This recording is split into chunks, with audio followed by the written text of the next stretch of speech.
Hey, just a quick thing. You might notice there's a little bit of music behind each prompt. To celebrate our 50th episode, I wanted to try my hand at sound design, and turns out it's harder than it looks. If you like it, or if you don't, let us know in the Spotify feedback section, or through email, yourriversarewrong@gmail.com. Alright, let's get to the episode. See ya. You're listening to Your Rivers Are Wrong, the podcast.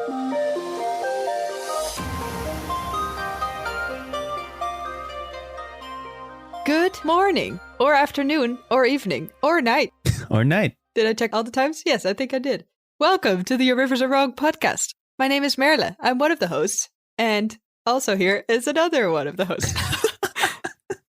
I in fact, am also here. I'm also here. Stop posing. I'm getting thrown off. Hi, my name is Dante. I'm the other co-host aforementioned. Yeah, so smooth. Amazing. And in case you forgot, or have no idea what you're listening to, this podcast is where we talk about the wonderful whimsies of world building, the arts and aesthetics of setting up a setting, and telling stories born from those settings. There we go. That's I nailed right. it. I'm still good at this, as good as I was when I did it for the first time. We're at the last episode of the season. Do you realize Ain't that this? crazy? Ain't that something wild? It is. We started the season at the top of the year, which means that it's pretty darn far into the year at this point, right? We're we're stepping into March. Into March. By the time you're listening, this will be March, right? Yes. Which is not too far in the year, honestly. I feel like this January and February has been the slowest January and February I've ever experienced. Really? It's Usually they go super completely the fast, opposite. in my opinion, but maybe that's not your experience. For me, it feels like February disappeared. It's like I Really? wasn't even here. It's Oh. like I passed. It's like I'm walking through a neighborhood. I linger a bit of January, say hi to the family. February, not a fan of, just blister past. Just skip it right And it's through. already March. It's not like I didn't enjoy February, but it was very Ah. busy, and I didn't really get to like linger and be like, "Hey, February," you know? Hi, pal. It's already gone. It's already wow. gone. Okay. Yeah, fair enough. But to me, still March feels early in the year somehow. It's barely That's spring. fair. We've had the first sunshine recently, I think, after weeks of gloom, which is good, which is very good. Very excited for that to happen more. Yeah, is that normal in Holland to have like a very gray winter, or is it like? Our weather sucks. I don't know if you realized, okay. but we have I've been shitty there. I know weather. that. Yeah. You know, there's one good side to that, which means that if it's sunny ever, everyone just flocks out like birds. It's like now or That's never. so great. We got to enjoy it while it lasts. It's like a holiday. Yeah, exactly. It's so good. So, you know, Yeah, this February, actually for us in New York, it has been sunny and like nice. oh, And when we walk out, that's not normal. So we walk outside and kind of hold our breath and are like, okay, sure. Don't jinx it. You know, we're not just like, hey, it's a great day. okay, that's Don't say relatable. too loud though. Yeah. Because like Mother Nature's going to be like, oh, you're having great days. We're actually having like our first real snowfall today of the entire Oh. winter, which is wild. Wow. And it's not supposed to be much. It's like an inch maybe. And that's more than we've had for the last 3 months, which is, you know, scary, but also fantastic for people who don't like shoveling, aka me. Hate it. Fair enough. Yeah, I'll take it. I don't know if we've had snow yet. I can't remember. You haven't had snow yet? But you just said I feel so you like just just have, a little bit, but like it's so hyper local. The other day I was having lunch with a few friends from the theater nerds, sure. and he said, "Hey, look at this weird snowstorm outside." And I'm like looking outside and it's sunny, and he lives like 10 minutes from me. And I'm like, "What the fuck? Oh no. What's going on?" And he's like, "But I'm not kidding. There's literally snow outside my window now." It's very strange. Holland is weird. We have weird weather. The news headline is like one angry cloud Yeah, exactly. passing through. Destruction in its wake. Yep. Very much so. Okay. Any updates for the week and any final updates for season 4, I suppose? Because Ooh, after this, we're taking a little pressure. bit of a break. We've been having a good game going on of Tangled Blessings. Is That that, is so update worthy? I think so. I think so. This is the first time we're saying it by name, but like we have run into, so to speak, a 2-player tabletop RPG that it isn't even out yet. We're running like a rough copy of it, but it is fantastic because 1, it's not very number crunchy, so super easy to pick up. 2, there's a whole Which lot I of love. I can't forget any rules because there are very little. It's great. 2, it's like dark magic academia, which is like our pocket. It's like so. If you've heard the other so episode, yeah, comfortable. you know what's up here. Yeah, feel free to tap into the episode about magic, the episode about academia, About the all the teen angst we did ever. Yes. And thirdly, it's packed with prompts. It's packed with it. It's just incredibly packed with prompts, and that's like our thing. That's also our thing. It's full of things that are ours, and I think that is really, really cool. So we've been having a good time with that. It's just so nice because it's so almost doesn't feel like a game because it's very hard to see where the prompt starts and where you just start making shit up. That's really nice. That's really nice about it. Yeah, I think just trying out other tabletop RPGs has been such a blast. And you've been doing some of them by now. I mean, your new series is kicking off. Nice, I would say. Yeah. Yeah, my voice is still a little bit hoarse. Last night, I spent 2 hours on stream with the creator of the TTRPG Firelights, which was very fun. It was, this is going to be 3 weeks late, but thank you, RP, for jumping in chat and bringing all your friends. And it was a very fun time. Yeah. And now that we know that these RPGs exist, now that we've been enlightened to the fact we've that been there's a whole lot of to them now, games that are just prompts, we've opened the Pandora's box. A whole new world. Like, oh, what's next to play? Yes, very much so. Very much so. How was your week, aside from the entire month of busyness? What happened last week, actually, is we wrapped up a D&D campaign, one that's been going on for a year and a half. We're playing in a Theros Greek-esque setting, and we retired at level 19, which was wonderful. Whoa, we beat the boss. It was crazy. So high. Where did you start? 3,200 HP. It was wild. Huh? What level did you start? We started level 1. Did you go all the way? Ooh, dang. Yeah. Very cool. So a final boss with 3,200 HP is a lot. Wouldn't recommend, but we chopped through slowly but surely, and it was a wonderful time. And now we're starting a campaign based in a food world where everybody is food. Oh my god! Or some sort of connection to it. So shout out to Crown Candy for the inspiration. That's wild. The DM is very ambitious and it's wonderful, and I'm in love with my character who I haven't played yet. They are a bowl of guacamole. And it's oh my god, fantastic. I'm so happy and I'm so thrilled. This is real now. Oh no. I can finally add a bowl of guac to my list. What's their name? Oh, his name is Camo. Camo, the guacamole bowl? I can't believe it. It's great.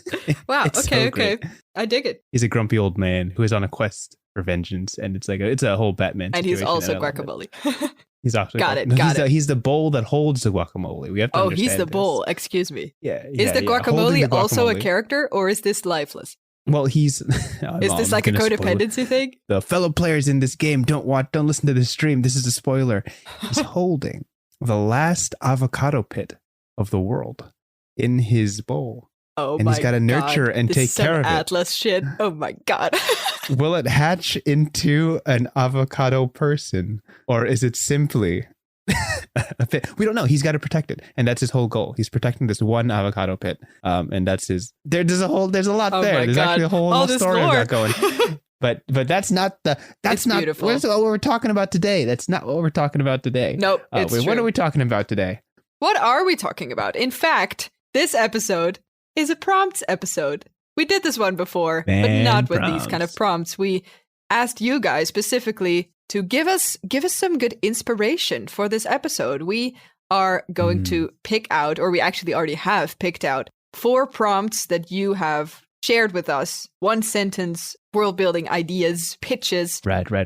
And we're gonna figure out what they mean. So I'm very curious what you picked, and I think we got a good selection this time. Oh yeah, sure did. We had a nice bunch of prompts from which we could pick. Why don't you start off with the first one? Sure. This is going to be kicked off to you, which should be... yes. I'm going to preface now. I had 4 that I really hooked onto, and part of me hopes that you've picked some of the same ones I have so I could see all of these in action. Part of me knows that...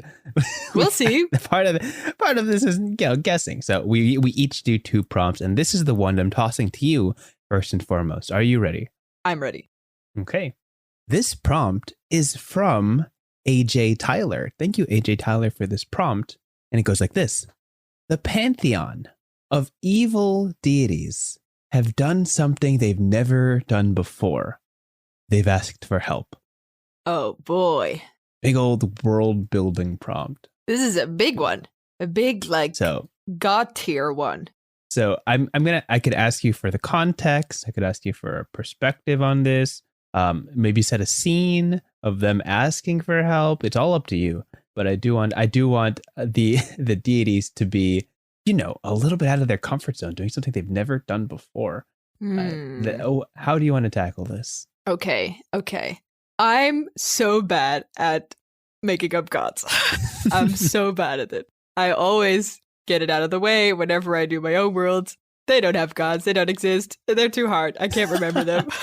So this is going to be interesting. Disclaiming here. Let me see. I'm thinking I would like this to be in a world where we both have a pantheon of good gods, 3 Sure. lucky fairies, 3 happy-go-lucky ones that bring happiness and light and wonder to the world. And on the other side of the clouds, there is the 3 evil gods that are always annoyed by the good gals out there. They love gossiping about what their evil schemes will be once the good gods finally run out of things they can do and people they can help. One of these evil deities, the prime evil deity, in fact, give me a name. Give me like an evil name. Evil name. Something spiky. Damascus. Ooh, Damascus. Okay. Damascus, the lord of the dark realm. Sure. Has very long time ago, during the creation of the world, in fact, that they are revolving around, made a pact with the 3 good gods on the other side of the veil to share their influence on Earth as we know it. Sure. Whenever they interact with the world, if their influence on the world becomes so heavy that the balance is off, they have to have a conversation. They're very much pressured because the one thing that is keeping them equally invested is this contract, this deal that they've made. At some point, it starts getting really difficult to maintain the balance. And specifically because the other 2 from the evil pantheon, so to say.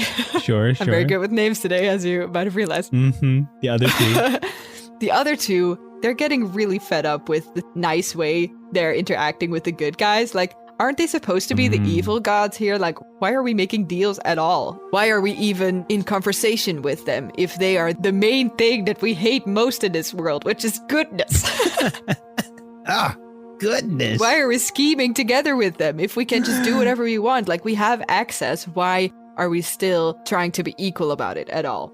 Damascus is in a bit of a pickle because if he doesn't honor the deal that they've made so long ago, on the one hand, they have full freedom over their influence on the world. There's a lot more possible. But on the other hand, he doesn't really know what will happen to the world if the balance gets off. If there's no world to, put your evil plans in, then you can't be as evil as you want to be. Yeah. So this is a problem. Damascus asks for help from the good gods, but in a different way than asking what he should do.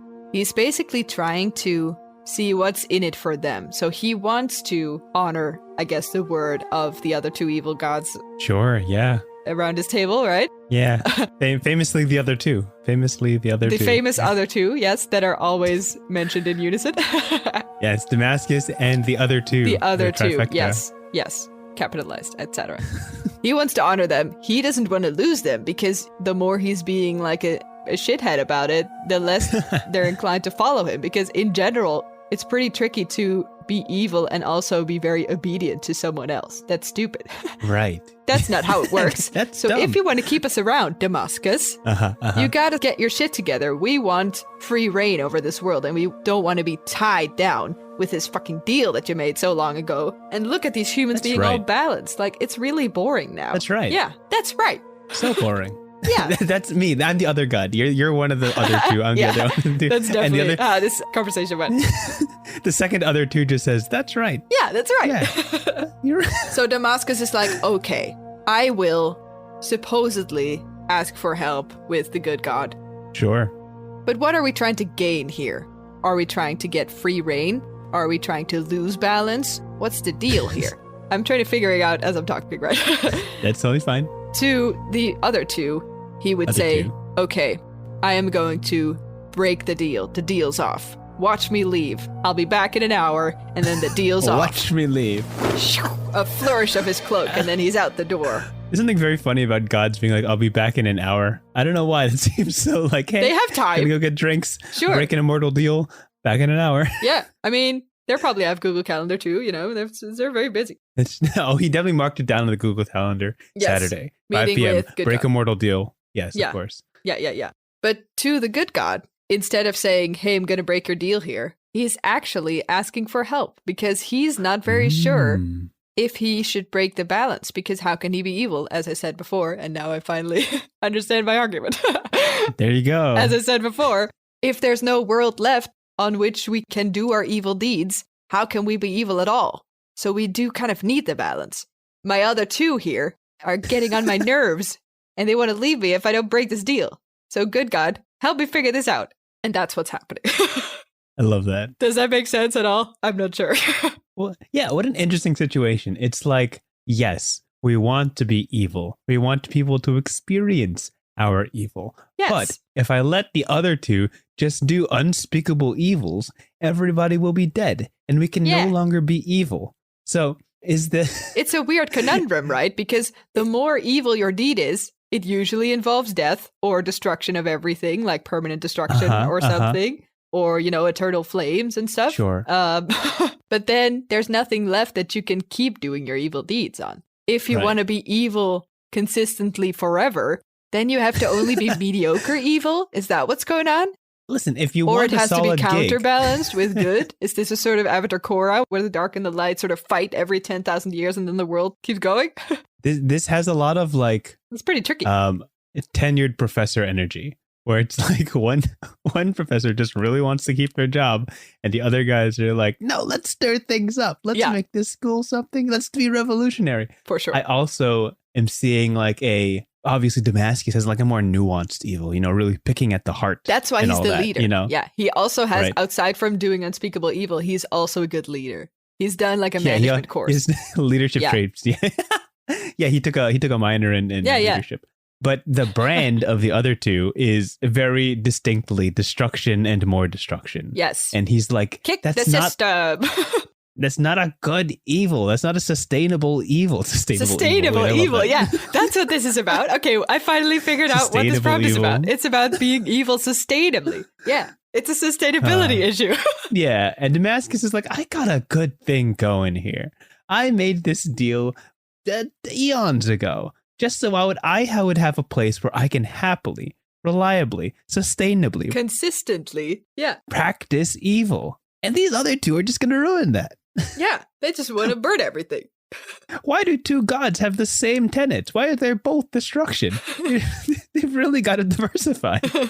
Well, it is because they're not named. Oh, that's so why. fun. We did this to ourselves. That's true. That's true. What's coming out of this? Like, this What are the meeting good is going to gods? happen. Yeah. What are they going to end up with here? I mean, the prompt was not what the good gods will do about it. But if we're going to poke that bear, there's definitely one good god that's like, oh, this is great. Let's get the popcorn. The evil gods are imploding on themselves. Oh, let's watch the flames. And one of them was like, no, this pact is sacred. We must keep it for the balance of the world. Humans must experience both good and evil, you know? And then obviously dude. the smartest one says, well, not necessarily the smartest one, but the craftiest one is like, perhaps it is time for the balance to be broken. Perhaps this is an opportunity we can take to better leverage our position and provide good to the world. Is our purpose not for the greater good? Let us talk to Damascus and see if this is something that can swing in our favor. Agreed. You know, and then they have it's like a little, they're much more organized, of course. It's a lot less, Chaotic. their methods are a lot, there's a lot less chaos in the Makes circle. sense.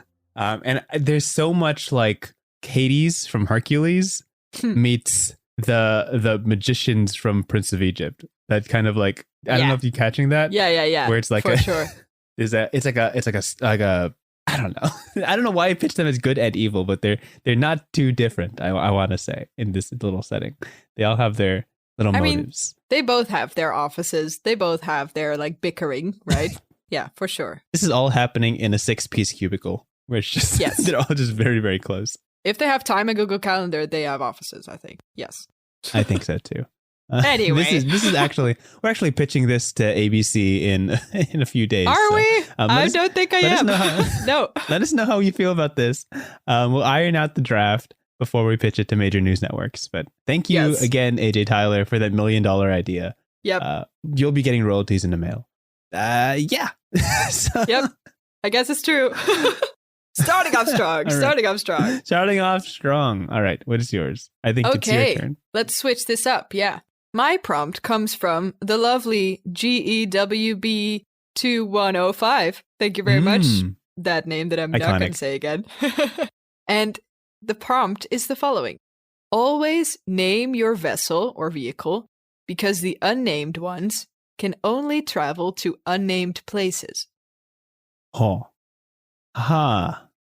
Oh my gosh, what the heck? My brain is like, immediately it's like, don't name your vessels. It's like, you can hear the whirring. Yeah. Yep. Okay.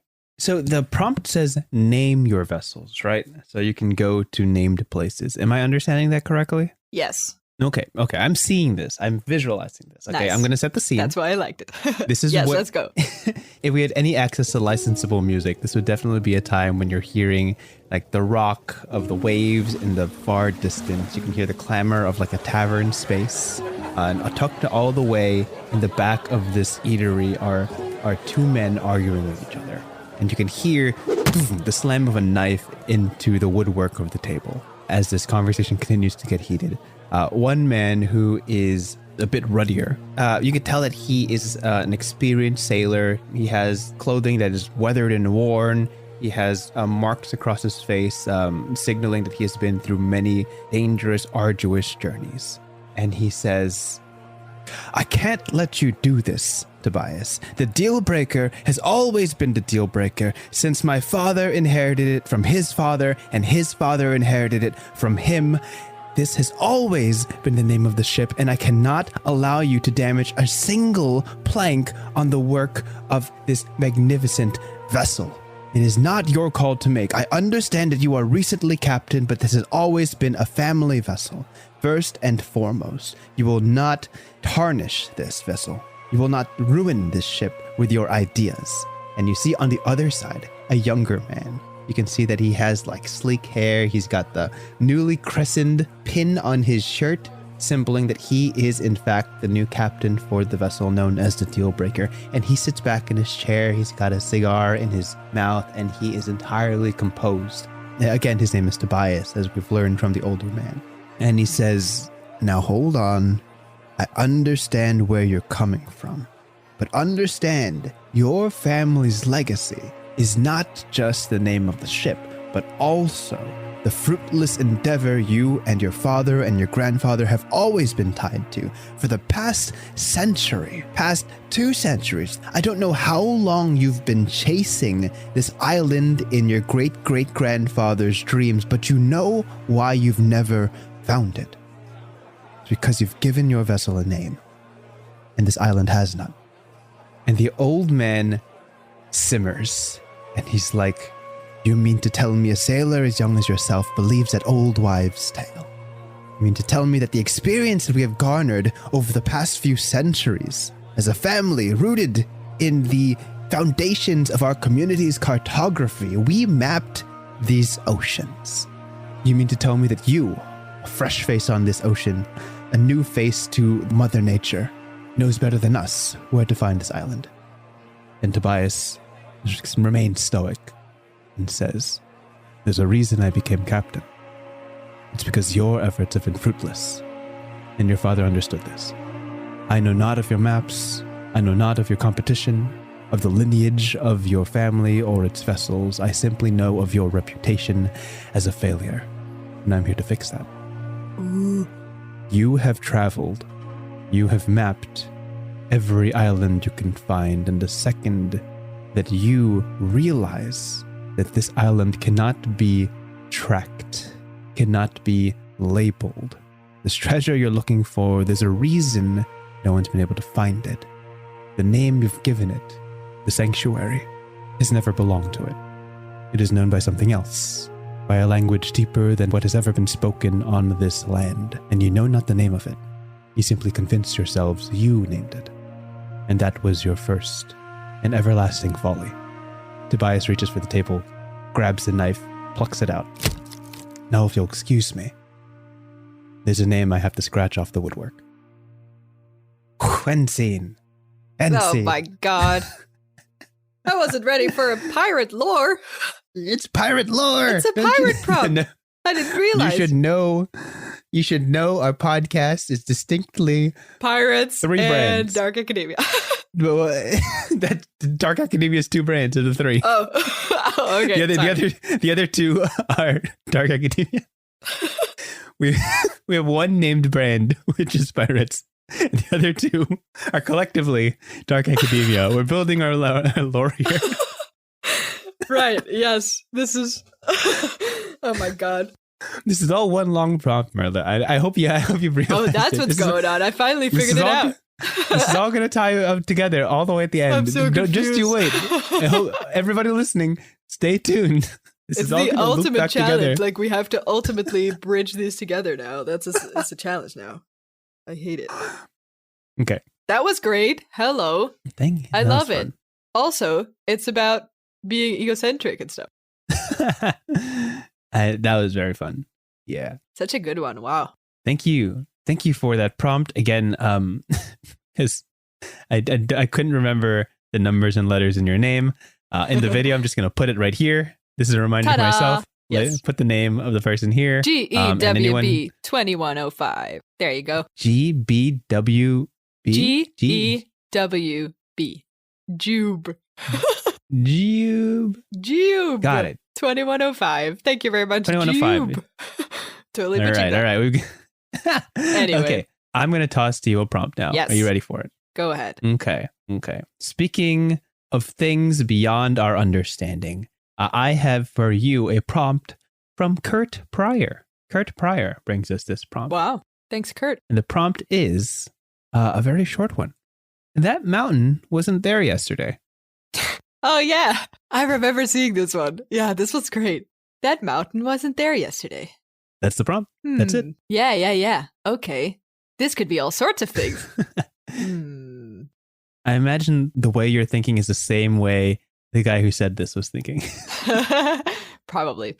I mean, there's the obvious thing, right? But I feel like we talked about this literally last episode where giants become mountains and vice versa. Right. So I don't want to go there, but it's so nice if it's a creature, right? If it's something like moving. I mean, that's kind of the point. If that's where your heart is going, who am I to say no? It's true. Okay. I know. Okay. I know where I'm going. Sure. Let's set the scene here a little bit. We see plains. We see a volcano in the distance. Mm-hmm. A large glistening lake. It's early spring. There's a small village nearby. In one of the plains, large grasses, some trees, but not a lot of shade.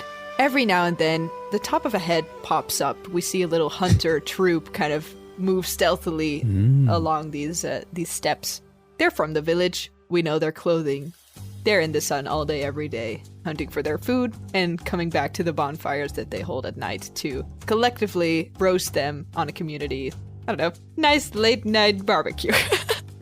Nice. Daily barbecue is what they're doing here. It's great. The daily barbecue. Yeah. I dig that. Who doesn't want a daily barbecue? So we see the hunter troop, as they do every day, doing what they do best. Sun is shining above them. As we zoom in a little bit, we see suddenly one of them, who usually it's just like a peek of their eye and then quickly revert back in the grass, right? But suddenly we see how one of them just keeps standing up. Doesn't go down anymore. As we come closer, as our sort of fourth wall perspective on the camera zooms in. Our camera zooms in, yeah, exactly. We can hear him say, well, if I didn't, that mountain wasn't there yesterday. That mountain wasn't there before. And on the side, we hear an older guy stand up. You can almost hear his bones creak. And he's peering, hand above his eyes, and he's like, what are you talking about? What do you mean that mountain wasn't there yesterday? And he's like, well, that's exactly what I'm saying. There wasn't a mountain there yesterday. I was here yesterday. I looked at that place. The mountain wasn't there. more and more stand on top of the grass the whole hunting. All the animals that were close are probably gone by now. It's a shame. Everyone's so invested in this mountain, and some are saying, yeah, I think I do remember that it was there. And others are like, no, I've never seen that mountain in my life. What do you mean? I think it is new. But what does that mean? How can a mountain be new? And there's all sorts of exciting chatter. Nothing happens here. It's usually just hunting. This is a pretty casual environment. Yeah, hunting and barbecues is what we know, what we're good at. That's what we do. There's nothing going on with the backdrop in which this is happening usually. Before, what's his name? Tall Steve over here suddenly pointed it out. Tall Steve. The one famous Steve. I think they have another Steve, which is not tall. So just for, that's exactly how it goes. Yeah. Just for, comparison ease. This so one's funny. Tall Steve. Yeah. I guess actually the older guy that was standing right next to him is just normal Steve. Okay, cool. But yeah. because he was there first, they had to figure out something else for the other Steve. Right. So, Tall Steve is standing up, as rightfully so his name describes. Yeah, of course. I'm good at naming. And regular Steve stands up, and they're having a huge argument. A disagreement, almost. We never look further than, the grass halms right in front of us. And now we're suddenly seeing an entire mountain appearing, as if it just overnight magically appeared. What's going on here? So they're having a little bit of an argument over this, and then at some point, finally, Tall Steve says, okay, I can't continue hunting if I don't know what this mountain is and why it's suddenly there. And they're like, well, okay, fine, Tall Steve. They decide to, take an hour of their schedule, and if they haven't figured it out by an hour, they're just going to go back. He's just going to have to live with the uncertainty. And they're going to trek closer toward the mountain to see what's going on. Pretty exciting, pretty scary. They've never done anything else but hunting. They don't hunt mountains. What do you mean? That's not even a thing. But suddenly they're doing it now, putting on their bravest face, getting outside of their comfort zone. The mountain is actually rather close because it has to be traversed in an hour, so now I decided it's very close by. Of course, nice. As they come closer, they see that very close to this mountain, right before the base of the mountain, right before it starts sort of rising, they see a bunch of weird, heavy-set stones set in the ground. As they circle the entire mountain, they see more of them, and more of them. And the more they see, the more it looks like it's some sort of chain or some sort of mechanism that somehow holds this together. It's all very strange and ominous for just a regular old hunting troop from the nearby village. Finally, as they sort of try to figure out what's going on, the rest looks like a regular mountain. Outside of the bushes higher up on the mountain comes a small, peering face, darkly painted as if it's almost camouflaged. Okay. From a sort of hut or a sort of little house. Now that they look closer, it's almost like a cave of sorts in this little mountain. And they're saying, what are you doing here? This is my property. You shouldn't be here. I'm going to leave in an hour, so you better don't get stuck on my island, if you know what I mean. They're like, what do you mean? I don't know what you mean. What does that even mean? It makes no sense. The little figure explains this mountain is basically a floating island that has its base right here. They look very, how do we say this? Worse for wear? No, well-traveled is a better word. Sure. They look very well-traveled. They've gone far and wide, seen everything of the world, all kinds of cultures, speaks all kinds of languages, and is very reclusive. They're kind of on their own on this little floating island. I see. The fact that there's now a bunch of hunting people surrounding them is pretty intense. So they decide to just share whatever they know and be like, I'm not bothering you. I just needed a rest. Don't get attached. I just needed to recharge for a little bit. And then I'll be out for a few years. You don't have to see me ever again. And they're like, oh, okay. Oh, so I guess it wasn't here. At last, Tall Steve is like, yes, I knew it. And their argument has finally found a resolve. A win for Tall Steve. Yeah, that's the end of it. I love the energy of Tall Steve being like, I can't work under these conditions. I must know. Right? Yeah. The mystery is killing me. Yeah. Exactly. Oh my gosh. I love a life. That's it. That's all I got. Full of just hunting and barbecues. Wake up, hunt, barbecue, sleep. And that's just... Yeah, that's the life of Tall Steve. And also normal Steve. And the other ones, yes. Not all named Steve, just two Steves in this village. There's only two Steves. Right. Okay. I like it. There's a little bit of mystery there about why is there a floating island, but gets the gears turning, Gets people excited. Yep. I guess so. This is how I ended. Okay, so let's tackle the last prompt. Yes, last but not least. Okay, let me see, because I got 2 left, just in case. This might be a bit tricky, but let's see where we end up. This one is from Dire Sandwich. Thank you very much, Dire Sandwich. Shout out to Dire Sandwich. Never tell a secret to a forest, for it will make a strange creature to explore it. Never tell a secret to a forest, or it might make a strange creature to explore it. Yes. The fear in your eyes.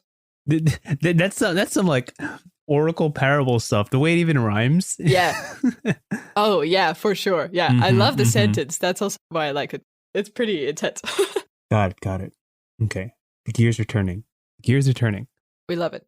To anyone listening, there has just been a 10-second pause edited out of me just pondering. Thankfully, you don't have to listen to that because there's nothing to listen to. I see it. Amazing. Yeah. Okay. Camera violently pans out. Ooh. You see a darkened sky, rain pounding from the heavens onto the oceans below. A newly unnamed ship rips its way through the tides. Oh my god, you're tying it in? You fucking madman. Oh my god, I can't believe you. The old man, we're going to give him a last name. He doesn't have a first name because he takes pride in his last name. Forrester says, "You're a madman, Tobias. Truly deranged, there is nothing out here. You've led us 30 paces north of any source of land. If we run out of supplies, we are done. There is nothing here. I will not die in the oceans with a stranger. This is your first expedition. How dare you take this ship this far?" And Tobias, standing at the wheel, unperturbed. And he says, "Have you no trust, Forrester? That I may know of something that you have never heard, that I may carry knowledge that you might not have ever beholded. Let it be known that I act on knowledge that was imparted on me many years ago, that has led me to your ship and your vessel, that only your ship's make could ever survive such a journey. I needed this vessel, and you, by consequence, are destined to be here. I search for the island that you have since wandered the waters for, and let it be known, the reason you have never found it is because it moves." And you see, Oh my god. passing through the waves, entirely unperturbed, just barely before the horizon, a small mountain. Only Oh my god. ever discernible by its golden sands and peak just a few meters higher than the waves. Barely a beach to land an anchor on. And Forrester is going crazy. He says, Rightfully so, yes. "You are looking at a mirage that is simply floating debris. That's not an island. That's barely a footfall. How could that possibly be the sanctuary of legend?" And Tobias says, "And there are many more reasons you've just mentioned why you've never found it. For an impossible treasure exists here. Ready the sails. We are landing." Ship turns, creaks the wood, rocking against the waves as he turns his direction towards the island, swiftly moving away. And as the two converge, you see Tobias pass the wheel to Forrester, grab the turn thing handle to drop the anchor. What is that called? Oh my gosh, I know ships. We've been here before. No, the thing that drops the anchor, the twirly rotating thing. Oh my god, it's a handle. It's a handle that spins. People know in chat. Yep. Anyway, the anchor lands, doom, landing on the very small beaches of this island, and magically, impossibly, the island stops in place, and Tobias hops off of the side of the ship, landing on an island that can only ever hold room for maybe 10 people, and peering from a little cave parked inside the side of this mountain. You see a very small person, painted marks on their face, peering up at Tobias, and he says, "You were never supposed to find me. You're never supposed to find me." And you see Tobias lean down, and as his gaze turns towards this creature, you can see the shimmering of magic across his face as a glamour fades, and this well-composed, human-like person slowly discards his veil and his glamour and reveals himself to be a proper fae. Hair made of leaves and brambles, body made of a ectoplasmic, almost translucent material. And he says, "I have found you, at long last. Your visit to my forest was many years ago, but I have not forgotten your secrets. You've imparted on me a great, grand quest, and I relished the opportunity to chase it. You land on my shores, now I land on yours. And here, you told me, is the ground upon which miracles occur. And the second that he, the painted face, and Forrester all touch upon these sands, sky opens. Clouds part. The veil that separates the men and the gods departs. As a light shines down from the heavens, followed closely behind by a single darkened cloud. Peering over this small island are the faces of not one, not two, but three good gods, and one that deeply does not belong. A booming voice holier than the heavens speaks to this small island and these three few denizens, and they say, "The gods known to the peoples as the other two intend to bring great destruction to your lands. They cannot be stopped, their minds are made up, and only you three, imparted by the knowledge of the gods, trusted by the sides of both good and evil, are charged to stop them." End scene. Oh my god. Oh my god. There it is. You just tied everything together. You That's the tied goal. all of it together. I That's can't the goal. believe it. You're so capable. So capable. That was lovely. Wait, we had like a full adventure book going on now. I'm not gonna lie. When we played around with the idea of tying all the prompts together as a joke, I'm like, this is a bit. But I also You were said fucking in I for it. can run with this. And I'm like, and I looked at my list of prompts and I had wonderful prompts. It's amazing. I love By it. also the Twig and Charo Gaming. Your prompts are wonderful. I'll put them up on screen if you guys can see them. But I saw Kurt Pryor's The Mountain Wasn't There yesterday, and I'm like, I can work with this. I can work with this. I'm gonna toss Yep. that to Marilla. She's gonna come up with something brilliant. You were plotting. That's what you were doing. I love it. trusted your brilliance, and then you gave It's me so good. how did you made the floating island? That was you. That was you. That's, well, and fair enough. Yeah. That's my contribution to this episode. this was a team effort. so good. So good. Now it truly feels like a finale. Yeah, That's great. I enjoyed that so much. Okay, this is the longest episode of this season, almost certainly. I was going to say, yeah, wow. But with that, we're wrapping up the season. This is the end of season 4. Thank you so much for tuning in. Yeah, thanks, guys. We're going to take a little bit of a break, but when we're back with season 5 with new ideas and new prompts, oh my God, it's going to be so much fun. We'll keep you updated on that. For sure. Erla, wrap this up for us. Wrap up season 4. That's the final prompt I have for you. Wrap up season More prompts? 4. I thought I was done. No. It's a surprise prompt. It's a surprise 5th prompt. It's all yours. Very surprising that this is the last episode, yes. As I'm finally, totally not forcefully wrapping up this episode, because it's been a while.